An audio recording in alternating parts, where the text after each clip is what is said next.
tous, ravi de vous retrouver dans la quotidienne. Voilà ce que ça donne quand on tient ses promesses comme Luis Enrique qui avait promis se qualifier pour la demi-finale de la Ligue des Champions. C'est chose faite. Le PSG est dans le dernier carré après avoir renversé le FC Barcelone 4-1. C'est ce qu'on appelle une remontée ma foi. C'était la fête à l'aéroport Charles de Gaulle à 4h du mat pour le retour des héros, mais aussi du côté de l'Arc de Triomphe. Sur Twitter, Paris s'est mis à troller le Barça en reprenant leur stratégie de graphisme à la gloire du club dans la ville adverse. Et paf, sur le trottoir, les fashion, Rafinha et Koundé, dont l'équipe s'est légèrement auto-sabotée. Tandis qu'ils menaient 1-0 pour un déséquilibre d'Araujo sur Barcola, c'est rouge. Plus tard, Cancelo offre un péno aux Parisiens. Xavi et son adjoint sont exclus du banc tour à tour pour des coups de colère. En gros, il n'y avait rien qui allait pour eux à Montjuic et ça a bien arrangé les affaires de Lucho, ça. Creo que hemos podido jugar el partido donde queríamos y es obvio que la expulsión juega un factor importante. Pero todo y que jugamos contra un equipo durante mucha parte del partido con un hombre menos, tienes que saber jugar ese tipo de partidos para no cometer errores. Y creo que el resultado es justo. Hier, on vous demandait justement votre pronostic. Pour ce quart de finale retour de la Ligue des Champions, Abdoul, t'avais pas le bon score, mais des bons buteurs avec Dembouz et Vitinha. Clément, toi, t'avais mis 4-1, mais tu le voyais pour Barcelone. Sans miracle pour Paris, comme d'hab. La prochaine fois, faudra écouter Nimbus le chat, parce que lui, il avait tout prédit.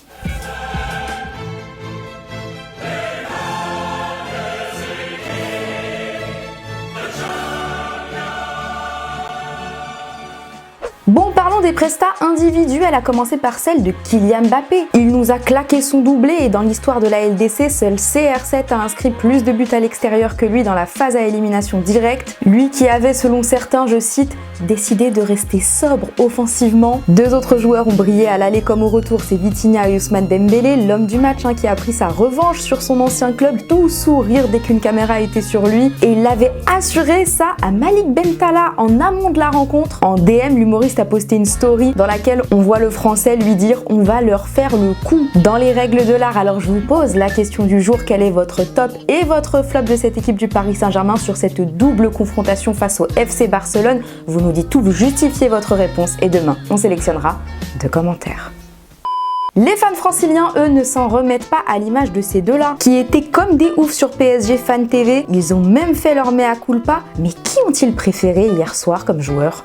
Franchement, j'en ai rien à tous, mais il y a un joueur que j'ai un peu critiqué au début de saison.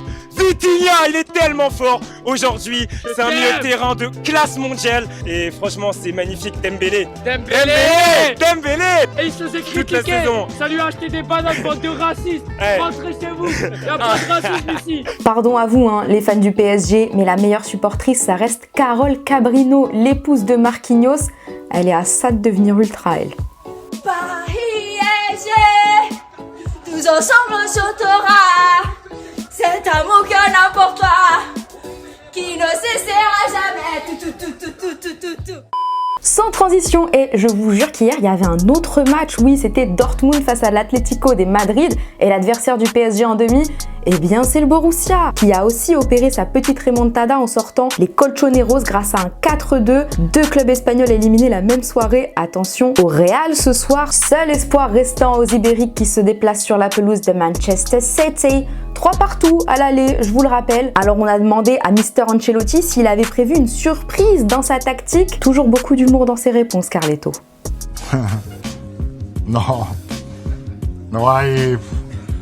No creo que hay cosa, creo que nos conocemos muy bien. Pep se puede quedar tranquilo que no voy a hacer magia. En revanche, il y en a un qui ne semble pas avoir dormi sur ses 2 oreilles, voire pas dormi du tout. En fait, c'est Jack Grealish qu'on a vu à l'entraînement, le boyau de la rigolade en l'air.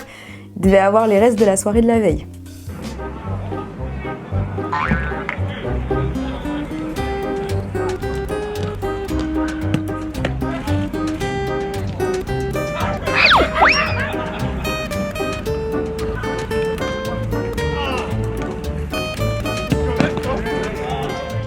L'autre rencontre de la soirée, elle concerne le Bayern qui reçoit Arsenal 2-2 à l'aller. Là non plus, rien n'est joué. On débriefera tout ça demain, bien évidemment. Bonne chance aux deux équipes. Avant de se quitter, parlons peu mais parlons bien, parlons de notre kiki national pour changer. Hier, on a vu une publication d'un compte brésilien faisant l'éloge de l'attaquant français, mais ça n'a pas plu à une personne, Mr Cocktail, j'ai nommé Neymar, qui s'est empressé de commenter « espèce de lèche-bot » en plus insultant, hein, j'utiliserai pas les termes. Doucement, le Ney, il va falloir commencer à tourner la page. En tout cas, ça ne change rien à la vie des Mbappé. Tenez, la maman Faiza s'est rendue en Kabylie, à Béjaïa précisément, d'où sa famille est originaire, notamment auprès d'enfants malades pour préparer la visite de son fiston de cet été et de son association. Un an après avoir fait le Cameroun du côté de son papa, il sera donc en Algérie normalement au mois de juillet. Il ne s'arrête vraiment jamais celui-là. Et voilà, c'est déjà la fin de la quotidienne et puisqu'on a parlé du PSG et de son accession dans le dernier carré de la Ligue des Champions, on va se quitter avec Marquinhos, un document exceptionnel à retrouver sur TF1+. On se retrouve demain. Ciao. Son amour pour le club, sa fidélité, Marquis entre dans le cœur des Parisiens. Un souvenir, c'est le tacle rageur contre le Barça.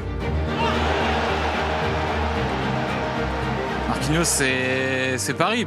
Tu t'imagines pas le PSG sans Marquinhos. Capitaine exemplaire, le soldat. Il représente tout ce qu'on a de mieux dans ce club, son état d'esprit, sa gentillesse, tout ce qui est les Brésiliens a des meilleurs et tout ce qui est les Parisiens a des meilleurs.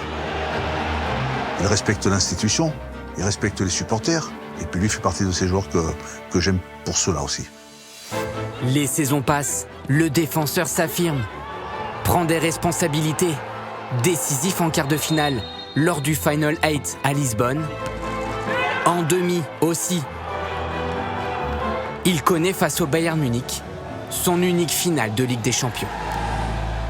Qu'est-ce qui manque à Marquis dans son histoire avec Paris? Champions League?